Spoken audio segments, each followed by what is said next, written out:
So then it comes down here, and then it comes into all the gut area here, okay? So in the gut, it breaks down by the stomach into two branches. One goes to the front, one goes to the bottom and out, and it goes down to your colon. So why am I so interested in what's going on in the gut down here? Well, you all know I'm very interested in the gut. Why am I interested in the gut? Because there's another huge representation that my vagus nerve in my gut will affect my brain and can affect my heart as well. And my vagus nerve over here is going to affect my leaky gut and my microbiome as well. And I already told you all that I believe that all inflammation starts in the gut. All inflammation starts in the gut. So anything to do with the gut, including the vagus nerve, is of interest to me. If I can hack your vagus nerve and make your gut work better, you will have less metabolic endotoxemia. That means your leaky gut will be less. Therefore, things that should stay in the sewer will stay in the sewer and not get into your bloodstream. If you have a leaky gut as a result of dysfunctional vagus nerve, or your vagus nerve is not working properly for multiple reasons, which I'll show you in a minute, you're going to get more leaky gut. If you get leaky gut, you get lipopolysaccharides and interleukins and other inflammatory molecules getting out from your gut into your bloodstream and then going to your whole body and causing inflammation. Chronic inflammation. Most diseases today are chronic inflammation. Look, you guys are not dying of dysentery or leprosy and all those bad things, right? So it's very important to understand this chronic inflammation. Where does it come from? Where does most inflammation come from? It comes from your gut. Now, sometimes we also do bad things. You know, we put things on our bodies and whatnot on our body. But it comes from your gut. That's the biggest threat you have. You have you have what? 100 trillion bacteria in your gut. And not only that, but you got the wrong bugs in your gut. Fine, you got 100 trillion, fine. But you got the wrong ones there. Why? Because you killed off the good ones, right? So when the bad ones are in your gut, what are they doing to your vagus nerve? They're stimulating it. They're making it dysfunctional. So when those bacteria produce bad substances, neurotransmitters, they'll go up the vagus nerve and they can travel all the way into the brain. Now that should scare you. Do you want your bacterial products to travel up all the way to the brain? So there's a strong correlation between what's going on in the gut and some of the neurodegenerative diseases, which is a whole new topic we can talk about, such as Parkinson's and also with other movement disorders. So Parkinson's is huge. A lot of Parkinson's going on. Everyone knows somebody who's got Parkinson's. Dementia, inflammatory conditions in the brain. How did they get there? Well, these things can get in through the blood and they can cross the blood-brain barrier. But they can also get direct entry into the brain through your vagus nerve. Did you know that? That you can actually get direct entry into your brain through your vagus nerve. And there are studies now showing that particles that were found originally in the intestine ended up in the brain via the vagus nerve. So I say that the vagus nerve here is very important. Plus, you got to remember, when you have the wrong bacteria or you have inflammation in your gut, or let's say you have food sensitivities, like you're allergic to wheat germ agglutinin. Oh, it's horrible. Wheat germ agglutinin is the #1 thing that I'm finding in my patients who have either got autoimmune diseases or coronary artery disease or hypertension, metabolic syndrome. The one thing I'm finding is wheat germ agglutinin allergy. So it's really a sensitivity. It's not gluten only. People think of celiac disease. No. So what happens with wheat germ agglutinin is it causes inflammation here in the gut. So the first thing that's going to get affected by that, or one of the first things that's going to be affected by the inflammation in the gut, is the nervous system in your gut. It's called the enteric nervous system, right? That's the nervous system of your gut. After the brain, the second largest neural network is in your gut. Now, if it is supplying your intestines and your intestines are all messed up, what's happened to that vagus nerve, enteric nervous system? It's messed up. So it's sending wrong signals to the brain from the gut. And those signals, remember, it's a two-way channel. So they're going up and down, and in between there's your lungs, there's your heart rate. No wonder you get all sorts of vasomotor and vasovagal symptoms when you have gut problems. I'll give you an example. A patient came to see me the other day, and she had what is known as POTS.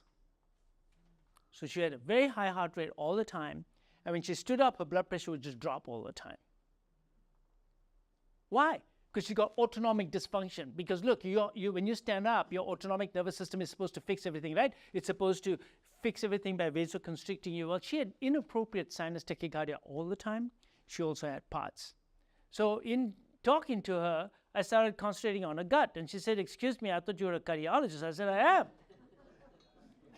But it turns out that she had classic symptoms of small intestinal bacterial overgrowth. And I treated it. I gave her some of my herbal preparations, no antibiotics. I just gave her herbal preparations. And she came back a month later. She's saying, "Oh my God, I finished this." And I, of course, put on some quercetin and some curcumin later on and some other special essential oils. And she got better. And she says, "I'm no longer fainting. My heart rate has come down. I feel like I did before. It's so good." I fixed her heart rhythm through her gut. And I'm saying this all the time. That arrhythmias, blood pressure anomalies, especially orthostasis, autonomic dysfunction, because this is autonomic nervous system, starts in the gut. You fix the gut. You hack your vagus, fix your gut, hack your vagus, and your autonomic nervous system will reset itself back to where it should be. So you're no longer running sympathetic all the time. So the gut is really, really important, your enteric nervous system. So when the enteric nervous system goes wrong, the nerves of your gut, what symptoms are you likely to get? Constipation, because it's just not working, or diarrhea, where it's working too hard. It's dysfunctional. You want to fix that? You need to fix your gut.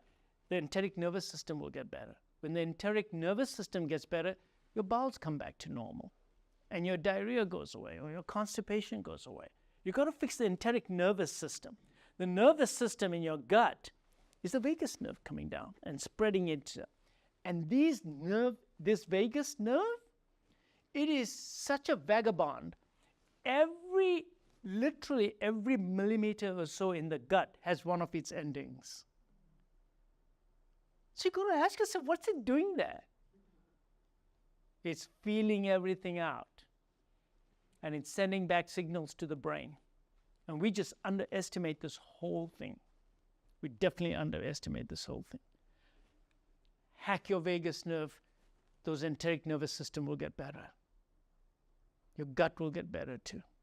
You having any type of GI symptoms? Start hacking your vagus nerve today. And tell me if your gut symptoms didn't get better.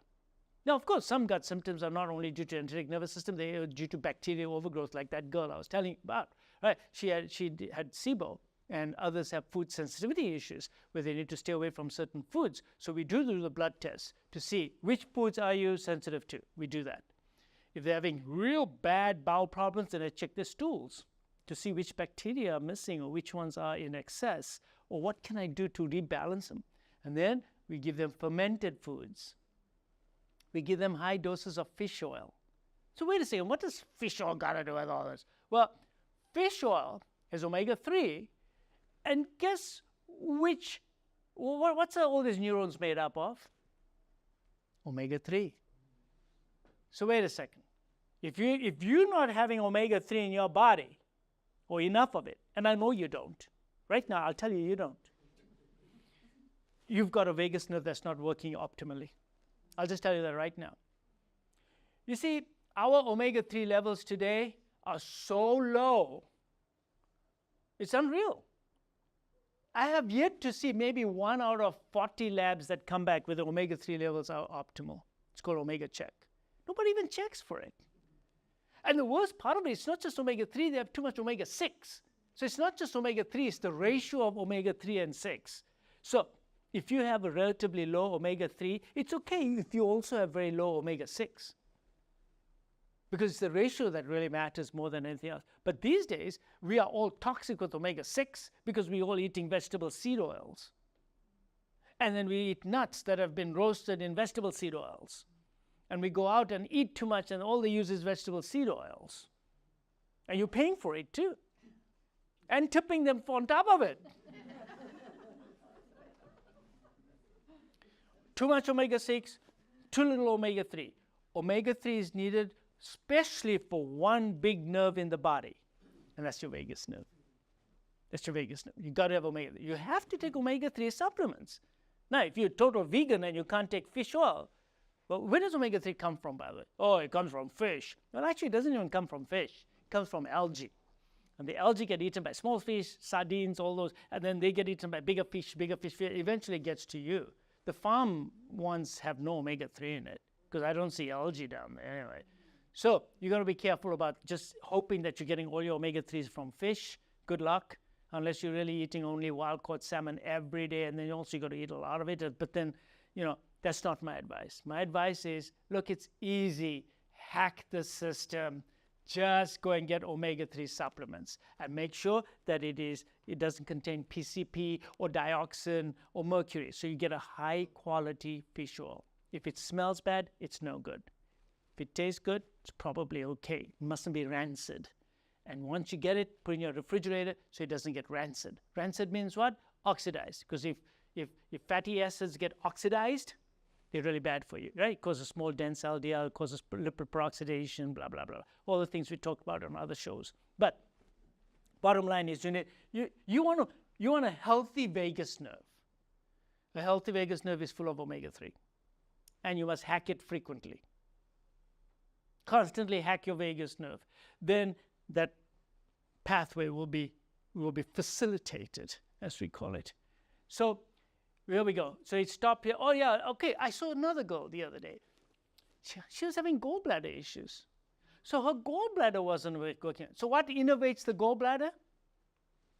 The vagus nerve, right? So with her, we did the same thing. We worked on her gut, and they said they were going to take her gallbladder out. And I said, yeah, well, you've got to follow the instructions, but just try this. And she did, and her symptoms got better. So she didn't have a gallstone.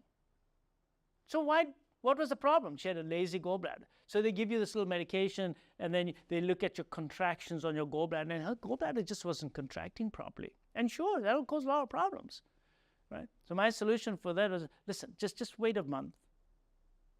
Try this. And we worked on her gut. And we worked on her motility and her vagus nerve function. And she did exercises, vagal nerve exercises, and she still has a gallbladder. So I just think that it's very important. Now, I'm not saying that all gallbladders must stay in even if it's stones. No, I'm not saying that. I'm just saying that there's lots more that meets the eye. Let's just be a little sensitive about this too. So if you enjoyed this short segment, here's another clip that I think you'll really enjoy. And if you'd like to see the whole video, then click here.